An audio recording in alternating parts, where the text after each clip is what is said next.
Number 1, most overrated, Colin Montgomerie, the regional champion, 8 European Tour Order of Merit titles, 0 major championships, 0 regular PGA Tour victories in 142 attempts. If those numbers don't shock you, they should. We're talking about a Hall of Famer who never won when it truly mattered on golf's biggest stages. Colin Montgomerie dominated European golf like few players before or since, claiming those 8 Order of Merit titles and establishing himself as the continent's premier golfer throughout the 1990s. His name became synonymous with European Tour excellence, and his Ryder Cup performances were nothing short of legendary. The galleries at Wentworth and St. Andrews treated him like royalty, and for good reason. On European soil, Montgomerie was genuinely elite. He was the undisputed king of European golf, earning millions in prize money and universal respect from his peers. But here's where the Montgomerie myth crumbles under global scrutiny. When he crossed the Atlantic to prove himself against the world's best, the results were devastating. Those 142 PGA Tour starts represent nearly 3 full seasons of attempts, yet he couldn't win a regular tour event. Yes, he won the 1998 World Golf Championship, but that co-sanctioned event hardly validates 2 decades of American struggles. The major championships tell an even harsher story. 0 wins in 81 appearances, while missing nearly 40% of his cuts. His 5 runner-up finishes across 2 decades might sound respectable, until you realize that's 1 every 4 years when the world's best gathered at golf's most prestigious events. Montgomerie's Hall of Fame induction remains one of golf's most questionable decisions, built on regional success and team golf heroics rather than individual excellence on the sport's biggest stages. While players like Dustin Johnson dominated worldwide during their primes, Montgomerie's legacy rests on European Tour dominance, hardly the foundation for true greatness in a global sport. Next up, a player whose reputation was built on something even more superficial.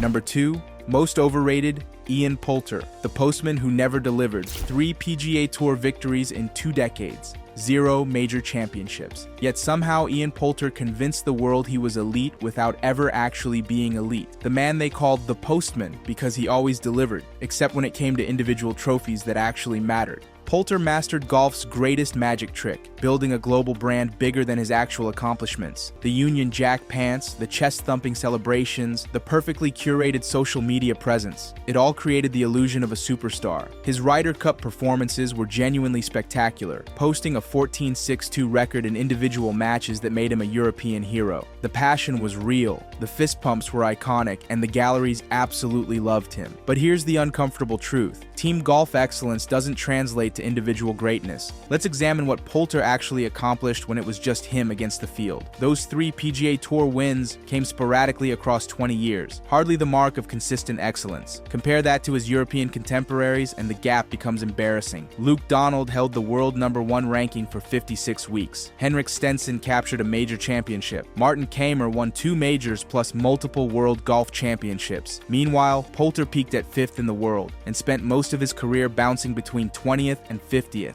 His major championship record reads like a cruel joke. 0 wins and just 8 top 10 finishes across more than 70 starts. The fashion choices and fist-pumping celebrations created a brand bigger than the golf game underneath. When your greatest hits are team golf moments, your individual legacy rings hollow. If you're loving this video, subscribe now and help us hit 5,000 golf fans by month's end. Our next player took showmanship to an entirely different level, turning professional golf into pure entertainment. Number 3, most overrated, John Daly, the rock star with 5 wins, 5 PGA Tour victories. That's it. 5 measly wins for the most recognizable golfer of the 1990s who turned professional golf into performance art. John Daly revolutionized golf fashion, made Diet Coke cool, and turned every tournament into a circus. But strip away the mythology and you're left with a shockingly thin resume. Daly turned professional golf into entertainment spectacle, complete with wild driving, wilder outfits, and a lifestyle that made rock stars look tame. The galleries loved him, the media couldn't get enough, and sponsors lined up despite his chaotic personal life. His swing was pure theater, a violent, uncontrolled lash that somehow found fairways when it mattered most. The everyman appeal was undeniable.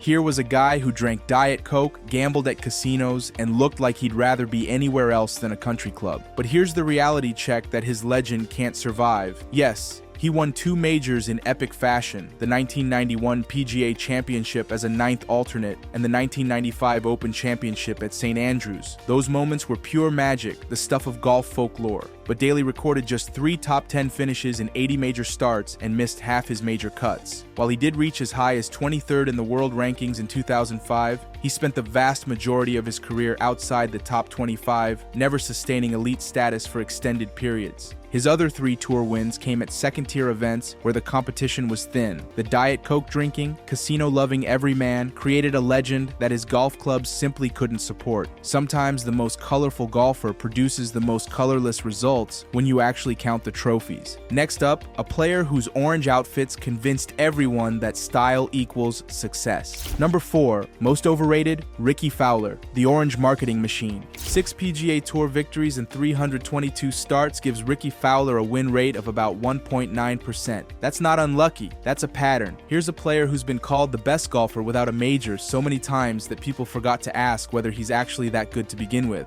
The Oklahoma State hype machine launched Fowler into stardom, complete with orange outfits and clothing partnerships that suggested greatness was inevitable. Social media embraced him as golf's cool young star, the player who would bridge the gap between traditional golf and younger audiences. The endorsement deals were massive, the marketing campaigns were everywhere, and somehow Fowler's brand became bigger than his actual golf game. He looked the part of a superstar and carried himself like one, but the results never matched the hype. The numbers are brutal when you examine them closely. Compare Fowler's 6 wins to Matt Kuchar's 9 victories or Webb Simpson's 8 wins plus a major championship, and suddenly his resume looks embarrassingly thin. While guys like Tony Finau and Xander Schauffele lapped him in actual accomplishments, Fowler went 4 years between wins from 2019 to 2023. His Ryder Cup record shows he played on 5 teams, contributing to winning sides in 2016 and 2023, but his individual match record of 7-15-4 tells a different story about clutch performance. Even his breakthrough 2023 season at age 34 feels more like a career resurgence than proof he was underachieving all along.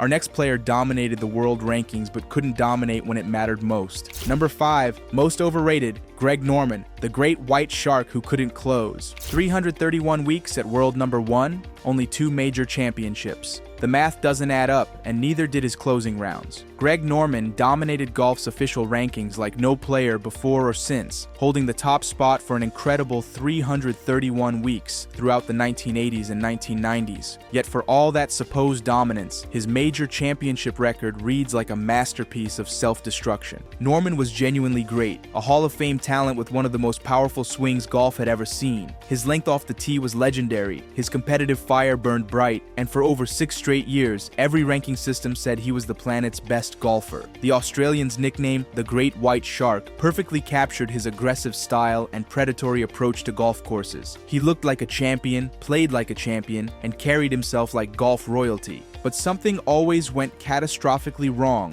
when Sunday's pressure mounted. The 1986 Masters, where he shot 78 in the final round and watched Jack Nicklaus claim his 6th green jacket. The 1996 Masters, where he entered Sunday with a 6-shot lead and somehow lost to Nick Faldo by 5 strokes. The blown leads became a pattern, the crucial mistakes became expected, and the inability to close the door when it was wide open became his defining characteristic. Norman finished second an astounding 31 times on the PGA Tour alone, each silver medal a reminder of what could have been. 20 top 5 finishes in majors should have translated into far more than 2 victories. Being number 1 in the world means nothing if you can't prove it when the stakes are highest. Next, we examine a teenage prodigy who was supposed to revolutionize women's golf. Number 6, most overrated, Wie West, the female tiger who never roared. 5 LPGA victories. 5. That includes just 1 major championship for the player who was supposed to be Tiger Woods in heels. The teenage prodigy who would revolutionize women's golf and transcend the sport entirely. Instead, Wie West became a cautionary tale about the dangers of astronomical expectations. Wie turned professional at 15 with more fanfare than most major champions receive. The endorsement deals were massive, the media coverage was relentless, and the predictions were breathtaking. This was the player who would finally make women's golf mainstream, who would compete against men and dominate women's golf simultaneously. Her length off the tee was unprecedented for women's golf, and her swing looked powerful enough to back up every bold prediction made about her future. Fast forward through her entire career, and the trophy case tells a different story. That one one major championship, the 2014 US Women's Open, came at age 24 after years of struggles and setbacks. Context makes it worse. While Michelle was collecting headlines and appearance fees, her contemporaries were collecting hardware. Inbee Park won 7 majors during overlapping years. Lydia Ko captured 2 majors and spent significant time as world number 1. Injuries certainly played a role, with wrist problems and other physical issues derailing crucial seasons. But even accounting for that, Wie never achieved true dominance. Her highest world ranking was 4th in 2015, and she spent most years outside the top 10. The saddest part is her impact on the game was genuinely positive, inspiring countless young girls to pick up clubs. Sometimes the weight of potential is heavier than any trophy. Our next player's effortless swing made him everyone's favorite golfer to watch. Number 7. Most overrated Fred Couples. Style over substance. 15 victories across 622 tour events gives Fred Couples a win percentage of about 2.4%. That's not unlucky. That's a mathematical statement about converting talent into results. For a player who spent decades in the spotlight and was considered one of the game's premier talents, those numbers are shockingly mediocre. Couples possessed golf's most effortless swing and an impossibly laid-back demeanor that made him everyone's favorite golfer to watch. He looked like he was playing a casual round with buddies, even when millions of dollars were on the line. The galleries adored him, sponsors lined up for him, and fellow players genuinely liked him. His nickname Boom Boom captured both his power and his cool California personality perfectly. But likability doesn't win tournaments, and style points don't count in the record books. His lone major championship came at the 1992 Masters, where everything clicked for one magical week at Augusta National. Add 2 players' championships and you have the sum total of Couples' marquee victories. The rest represent a collection of wins at forgettable venues like the BC Open and Honda Classic, hardly the tournaments that define legendary careers. The swing was poetry in motion, the personality was magnetic, and the career longevity was remarkable. Couples remained competitive well into his 50s on the Champions Tour, proving his talent was genuine. But when you strip away the style points and California cool, his trophy case looks surprisingly empty for someone who carried himself like a champion for 3 decades. Sometimes being everyone's favorite golfer matters more than being the best golfer. Next up, a Spanish star whose talent never matched his temperament. Number 8, most overrated, Sergio Garcia, El Niño's endless wait. 11 PGA Tour victories in 406 starts. That's a win rate of about 2.7% for someone with Sergio Garcia's raw talent and length of career. Take away the Masters jacket and the Ryder Cup passion and you're left with one of golf's most frustrating enigmas. A player who spent 2 decades proving that talent without execution is just expensive disappointment. Garcia arrived on the scene with more natural ability than most players could dream of. The swing was pure poetry, the short game was magical, and the competitive fire burned hotter than a Spanish summer. El Niño looked destined for greatness from the moment he nearly caught Tiger Woods at the 1999 PGA Championship as a 19-year-old. His shot from behind the tree, eyes closed, running up the fairway, it was the moment that announced a future superstar. Then something strange happened. He spent the next 18 years finding new and creative ways to not win golf tournaments. The major championship heartbreak became its own genre of golf theater. 4 runner-up finishes, countless near misses, and a psychological fragility that seemed to activate whenever the stakes got highest. Garcia didn't just lose majors, he found elaborate ways to lose them, whether through poor course management, mental meltdowns, or simply wilting under pressure. When he finally broke through at the 2017 Masters at age 37, it felt more like relief than triumph. One green jacket couldn't erase nearly 2 decades of squandered opportunities. For someone with Garcia's raw talent, those 11 PGA Tour wins plus 16 on the European Tour represent a spectacular failure to convert ability into results. Our next Hall of Famer built his legacy on longevity rather than dominance. Number 9, most overrated, Davis Love III, the Vanilla Hall of Famer. 21 PGA Tour events won. But Davis Love III was so forgettably mediocre that most fans can't name 3 of his victories without Googling. Meet the human equivalent of vanilla ice cream somehow making it into the World Golf Hall of Fame through sheer persistence rather than peak excellence. Sure, 21 wins sounds impressive until you start examining where exactly Love collected those trophies. 5 of his victories came at the same venue, Harbortown Golf Links at the RBC Heritage. 3 more came at the Wyndham Championship in Greensboro.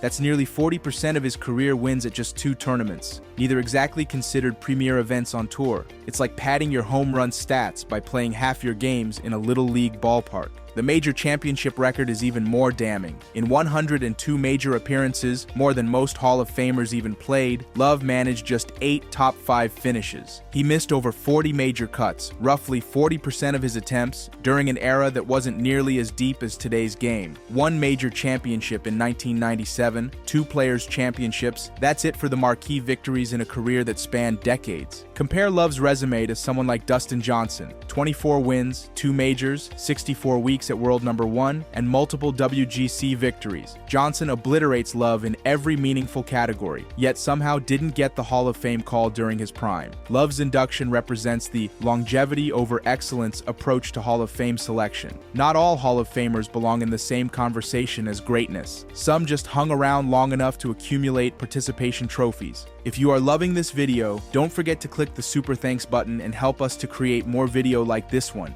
Next, we examine a powerful player who couldn't handle the pressure when it mattered most. Number 10, most overrated, Lexi Thompson, the future that never came. 11 LPGA Tour wins, including 1 major championship. At 16, Lexi Thompson looked like the future of women's golf. Now that she stepped back from full-time competition, we know that future never came. Thompson burst onto the LPGA scene with the kind of power and potential that made sponsors salivate and fans dream of American dominance returning to women's golf. The youngest winner in LPGA history at 16, Thompson seemed destined to collect majors like souvenirs. Her length off the tee was unprecedented, routinely outdistancing competitors by 30 to 40 yards. The swing was powerful and repeatable, the competitive fire was evident, and everything pointed toward sustained dominance. Instead, she collected heartbreak and became a cautionary tale about the difference between talent and results. That single major victory, the 2014 Kraft Nabisco Championship, stands alone in a career that spanned over a decade at golf's highest level. For a player with her length and natural ability, that's not unlucky. That's a pattern. The 2017 CME Group Tour Championship perfectly encapsulated Thompson's career. Standing over a 2-foot par putt on the 18th hole that would have secured victory, she missed it, handing the tournament to Araya Jutanagarn in the cruelest way possible. The putting green became her personal purgatory. Round after round, tournament after tournament, Thompson would stripe drives past her competitors, only to watch crucial putts slide by the hole. Her world ranking peaked at 4th in 2015. Impressive, but never achieving the true dominance her talent suggested was inevitable. Distance means nothing if you can't finish, and Thompson learned that lesson the hardest way possible. That's every most overrated golfer of all time explained. From regional champions who couldn't compete globally to marketing superstars whose trophy cases never matched their fame, these 13 players prove that reputation and results don't always align in professional golf. Sometimes the biggest names cast the smallest shadows when you count actual trophies. Thanks for watching, and you can watch our next video here.